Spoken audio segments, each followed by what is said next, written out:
morning, my dear students, and I welcome you all once again to the channel Productive Studies Social Science with Sheetal Ma'am. Date sheets काफ़ी पहले आ गई, बहुत ही अच्छी balanced date sheet बनी हुई है आपकी।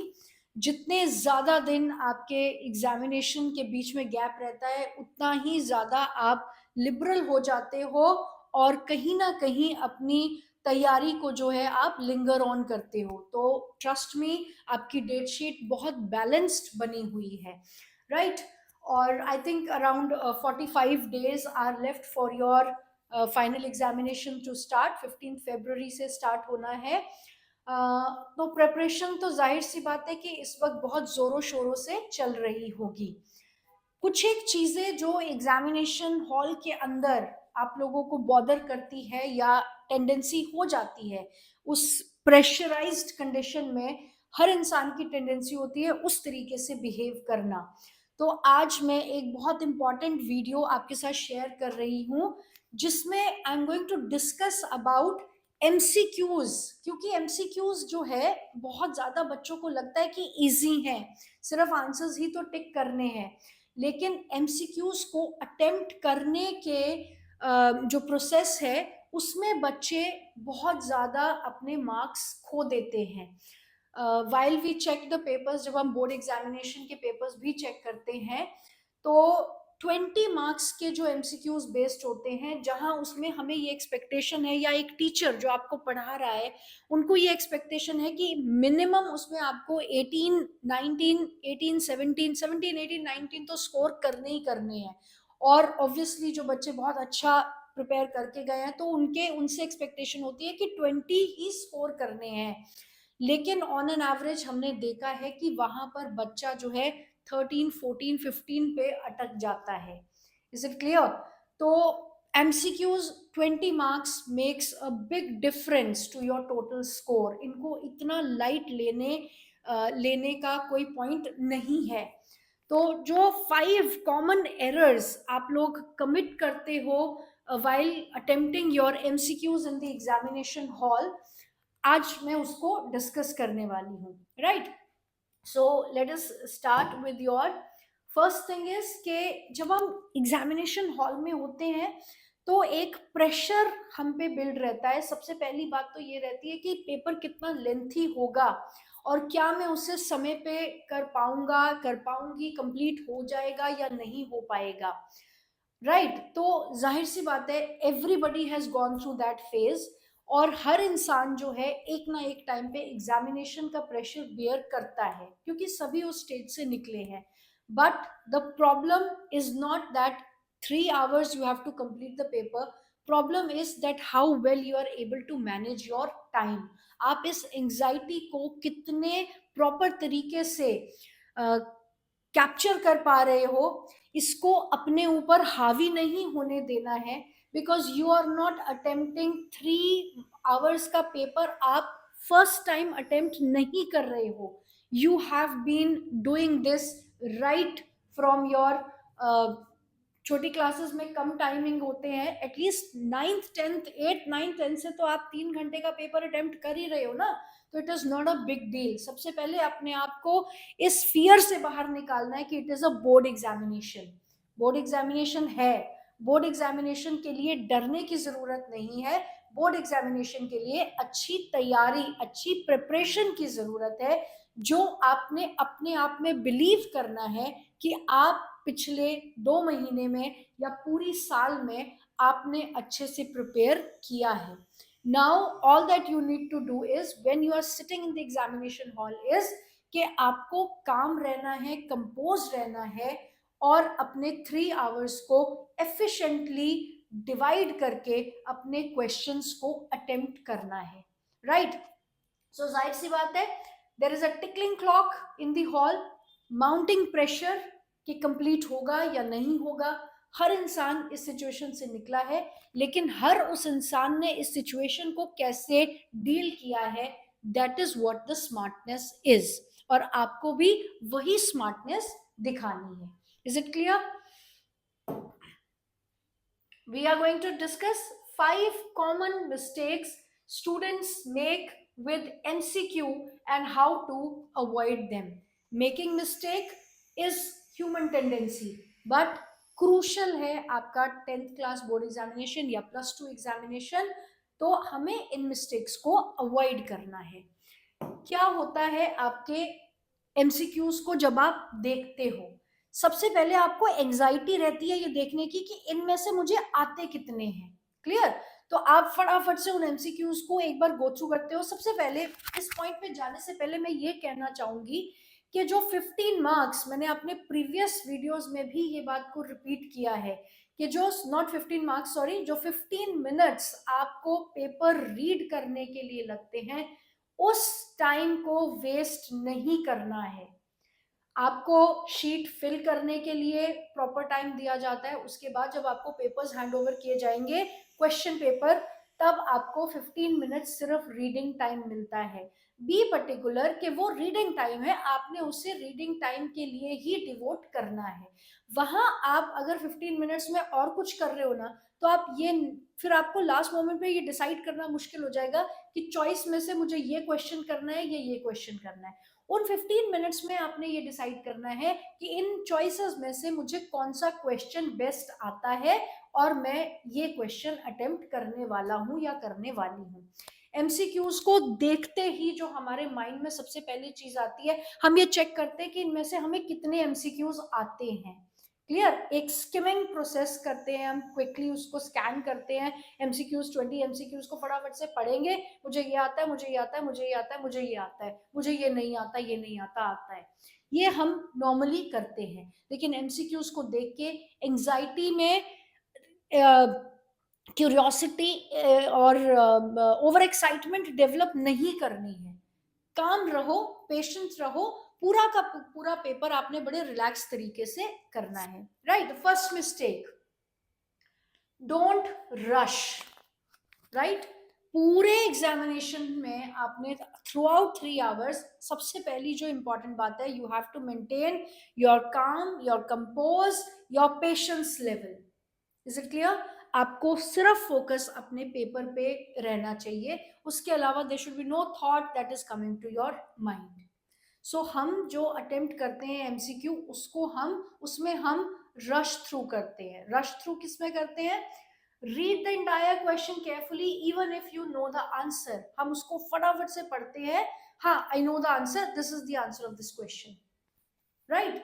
और कहीं ना कहीं जब आप उसको रिवाइज करने बैठते हो, तब आपको रियलाइज होता है कि अरे ये तो मैंने गलती कर दी, इसका आंसर ये है ही नहीं है, इसका तो ये आंसर है। Is it clear?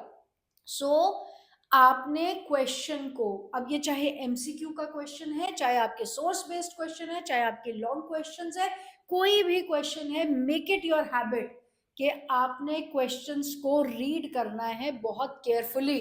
आपकी क्लास में टीचर्स भी आपको यही एडवाइस देते होंगे कि read your questions carefully first. पहले जानो तो सही कि पूछा क्या गया है उसमें।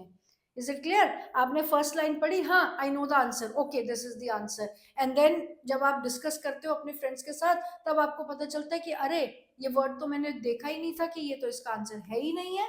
सो you have to read your question very carefully, specially उन क्वेश्चंस के लिए जो आपको बहुत आसान लगते हैं। हो सकता है कि इजीएस्ट क्वेश्चन में कोई ऐसा ट्विस्ट आया हो जो आप नोटिस ही नहीं कर पा रहे क्योंकि आपने पूरा रीड ही नहीं किया। You will lose your marks there. So read your question very carefully, no matter howsoever the question is, howsoever easy the question is. Right? Resist the urge to choose the first answer that sounds right. आप जैसे ही उसको half read करोगे, आपके mind में immediately उसका answer आ जाता है, जबकि उसका आंसर कुछ और है अगर आपने क्वेश्चन पूरा रीड किया हो तो वो जो फटाक से आंसर देने की आदत है ना, उसको छोड़ दो। Read it carefully, take your time, think about it and then answer. MCQs are designed to test your critical thinking skills. ये बहुत इंपॉर्टेंट स्टेटमेंट्स है। आप सोच के देखो, आप खुद सोच के देखो कि MCQs अगर इतने आसान होते तो आपकी कंट्री में जो टफेस्ट एग्जामिनेशन होता है, जैसे यूपीएससी के एग्जामिनेशन होते हैं, आईएएस आईपीएस के एग्जामिनेशन जो होते हैं, वो भी तो प्रिलिमिनरी MCQs बेस्ड ही होते हैं। तो आपको लगता है कि उनको इतनी आसानी से रिक्रूट कर दिया जाता है? right? MCQs are specially designed to test the critical thinking skills of a person. वहां पर आपको सोचना पड़ेगा, पढ़ना पड़ेगा, प्रॉपरली उसको कंपेयर करना है, एनालाइज करना है, तब एक आंसर पे आपको रीच आउट करना है, ना कि इमीडिएटली हाफ स्टेटमेंट पढ़ के immediately you just jump on to the option, हाँ this is the right answer. No, that is your first mistake. Read it carefully, don't rush to just give the answer. There can be a twist in the question. Be very careful. Options are designed to mislead you. आप कई बार देखोगे, observe करोगे कि जो given question है उसकी जो options है वो कितनी मैचिंग है एक दूसरे से, पता ही नहीं चल रहा कि ये आंसर है या ये आंसर है. सो क्रिटिकल एनालिसिस करना है उन ऑप्शंस का, and then you have to reach out to the proper choice. Is that clear? This is the first mistake to be avoided. Do not rush through. Second one is overthinking. Right? आपने एक answer proper analysis, comparison, logic base पे choose कर लिया, logical basis पे आपने उस answer को choose कर लिया, you are confident about your answer, then don't sit for long on that question. Overthink नहीं करना है, छोड़ दो उसको, कर लिया, done, move to the next one. जितना टाइम आप ओवर थिंकिंग में एक क्वेश्चन पे लगाओगे उतना ही time less you will be left for the other questions. तो don't overthink, be confident about what you have studied. आपने पूरी साल उस टॉपिक को पढ़ा है ना, be sure of your answer once you have mark the answer. Is it clear? No need to overthink about it, क्योंकि 10 चीजें और आपके दिमाग में आएगी जो आपको कंफ्यूजन में डालेगी. So if you are overthinking, you are putting yourself into unnecessary confusion. Avoid that. If you're confident about your answer, don't doubt it. You have studied it. Don't spend too much time on single question. The more time you spend on one, the less you have for others. Trust your instinct for the selected answer and don't put yourself into unnecessary confusion. Overthinking will always lead to confusion. Confusion को avoid करना है. Is it clear? Third जो आपका problem होता है MCQs से related, वो है डिस्ट्रैक्टर चॉइसेस. आपको जो चॉइसेस दी गई हैं एमसीक्यूज में, कैसे आपका क्रिटिकल थिंकिंग स्किल्स को चेक करेंगे? आपको चॉइसेस इतनी रिलेटेड देंगे कि until and unless you know your concept very well, आप उसके आंसर पे नहीं पहुंच पाओगे. जब तक आपने चैप्टर को थॉरोली रीड नहीं किया है तब तक आप उस एग्जैक्ट आंसर को फाइंड नहीं कर पाओगे. इतनी सिमिलर आपको चॉइसेस जो है एमसीक्यूज में दी जाती है. Is it clear?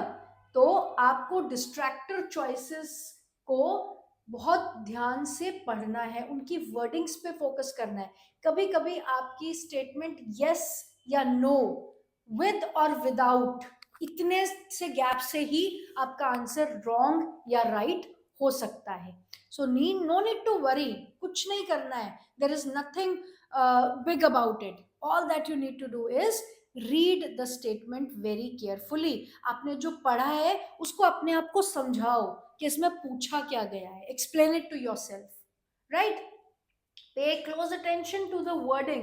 Read every given choices and correlate with the question. Distraction choices will be very close to the given options. Correlate करना है चीजों को. अगर आपका कोई ऐसा एमसीक्यू है जो आपका जलियांवाला बाग से रिलेटेड है, so just correlate the things together. उससे पहले कौन सा इंसिडेंट हुआ था, उसके बाद में कौन सा इंसिडेंट हुआ था, किस वजह से जलियांवाला बाग मैसकर अकर किया, किसकी वजह से हुआ, लोग वहां आए थे, क्यों आए थे, क्या कारण था, कौन सा लॉ था जो इम्पोज था लेकिन लोगों को उसके बारे में पता नहीं था. तो you need to correlate the things to the given facts. तभी आप डिस्ट्रैक्टर चॉइसेस को एलिमिनेट कर पाओगे and you will be able to reach to the right option. इसलिए कोरिलेट करना चीजों को बहुत जरूरी है. Is it clear? Next is the process of elimination. This part in MCQ, आपका आप जब MCQs अटेम्प्ट कर रहे हो, ये प्रोसेस ऑफ एलिमिनेशन आपके लिए सबसे इंपॉर्टेंट स्टेज रहेगा, ये आपका बेस्ट फ्रेंड रहेगा. 4 ऑप्शंस में से 2 ऑप्शंस आपको एलिमिनेट करनी है. Is it clear? लेकिन आपने उनको एलिमिनेट किस तरीके से करना है. एलिमिनेशन नहीं होना चाहिए इनी मिनी माइनी मो, ये भी गया, अब मेरे पास सिर्फ ये 2 रह गए. नो, आप कोरिलेशन के बेसिस पे एलिमिनेट कर रहे हो उन उन अनवांटेड ऑप्शंस को जो आंसर का पार्ट नहीं है. आफ्टर कोरिलेटिंग लॉजिकल डिडक्शन के बेसिस पे you have to eliminate the options which are not needed. और जब आपके पास 2 ऑप्शंस रह जाती है तो आपकी थिंकिंग कैपेसिटी उन दोनों के बीच में कंपेयर करने की जो है वो बढ़ जाती है और आप करेक्ट आंसर पे इजीली पहुंच सकते हो. Is it clear? So, the process of elimination is your best friend in MCQ, and it's not just about eliminating the wrong option, but about analyzing and comparing. Vienna, Treaty of Vienna.